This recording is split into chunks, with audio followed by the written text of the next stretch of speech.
द्वारका एक ऐसा प्राचीन धार्मिक शहर है जिसे कभी भगवान श्री कृष्ण ने बसाया था, लेकिन अचानक क्या हुआ कि ये पूरी नगरी जलमग्न हो गई।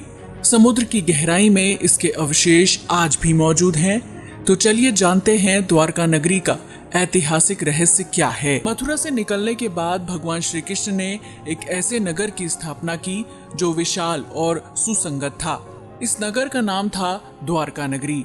लेकिन श्री कृष्ण की मृत्यु के बाद ये खूबसूरत नगरी समुद्र में डूब गई। रिसर्च के मुताबिक खुदाई में मिली द्वारका की कहानी 9000 साल पुरानी है। ये शहर उस प्राचीन विकसित सभ्यता से जुड़ा है जिसका निर्माण जब यहाँ कोई दूसरा विकसित शहर नहीं था। ये भारत का सबसे विकसित राज्य हुआ करता था जो हूबहू आज के आधुनिक शहर जैसा ही था। पौराणिक समय में कई ऐसी कहानियां हैं जिन्हें आज हम महज एक मिथ मानते हैं, लेकिन सच तो ये है कि धरती के विकास के साथ ही ये सभ्यताएं और पौराणिक इतिहास हमेशा के लिए समुद्र की गहराइयों में दफन हो गया, जिन्हें लेकर आज भी खोज जारी है। समुद्र की गर्त में खोज करने पर कुछ ऐसे साक्ष्य मिले हैं जो इन पौराणिक कथाओं को सच साबित करते हैं। इन्हीं में से एक है द्वारका नगरी का रहस्य। हिमयुग की समाप्ति से नष्ट हुई द्वारका।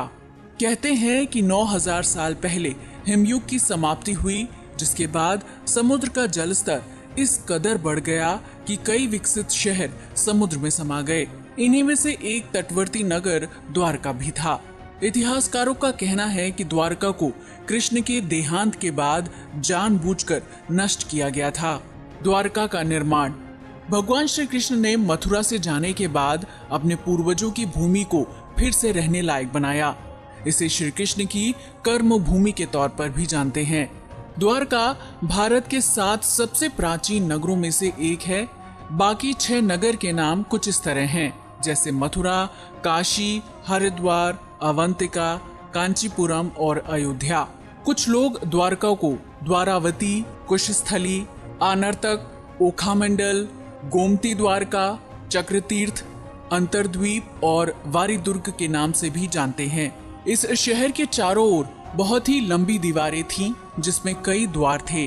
कई द्वारों का शहर होने की वजह से ही इस नगरी का नाम द्वारका पड़ा। कहते हैं कि समुद्र में आज भी इसके दीवारें खड़ी हैं। यादवों की रक्षा के लिए द्वारका पहुंचे कृष्ण। श्री कृष्ण ने जब कंस का वध किया तो जरासंध ने कृष्ण और यदुवंशियों का नामो निशान मिटाने की ठान ली। वो मौका मिलते ही मथुरा और यादवों पर बार बार आक्रमण करता रहा।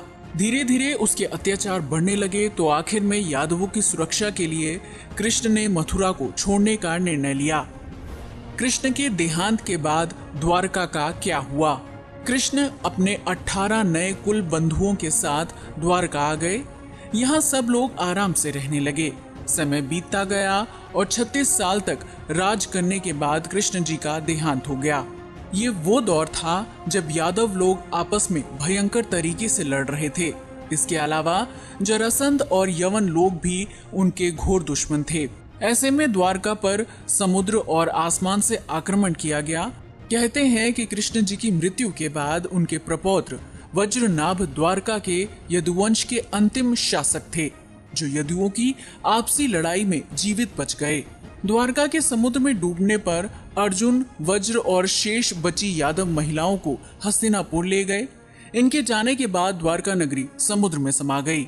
ऐसे में सवाल उठता है कि आखिर पूरी की पूरी नगरी समुद्र में क्यों और कैसे समा गई? द्वारका नगरी के नष्ट होने पर मत। सवाल उठता है कि भला कोई कैसे इतने बड़े शहर के अस्तित्व को खत्म कर सकता है? कोई कहता है कि ये किसी प्राकृतिक घटना का काम हो सकता है, तो किसी का कहना है कि इसे एलियंस ने नष्ट कर दिया होगा।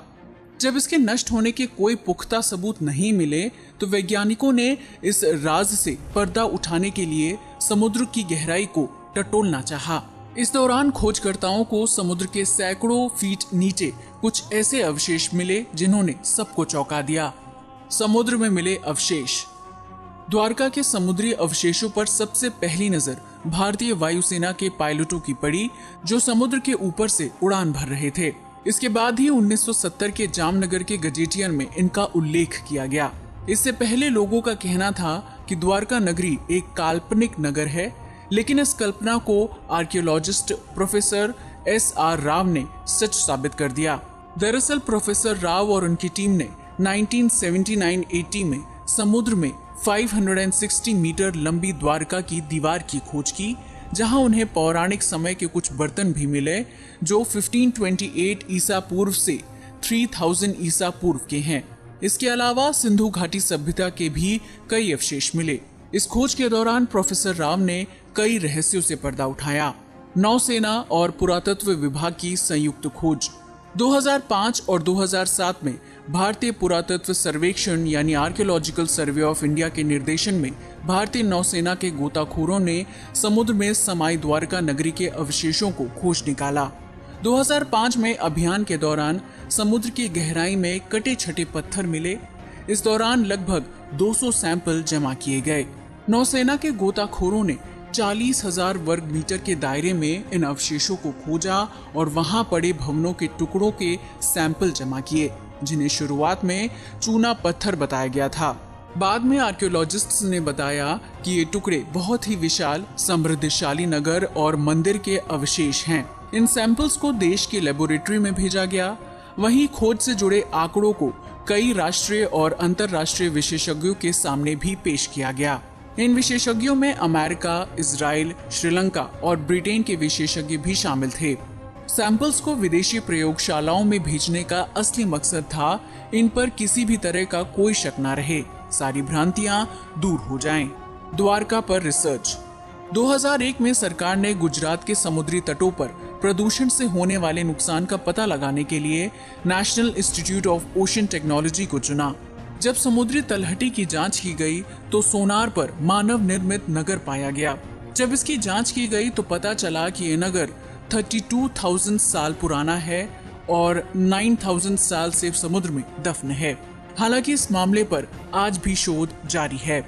अब देखना यह है कि द्वारका नगरी के नष्ट होने की गुत्थी सुलझने में और कितना समय लगता है। दोस्तों, आज के लिए बस इतना ही।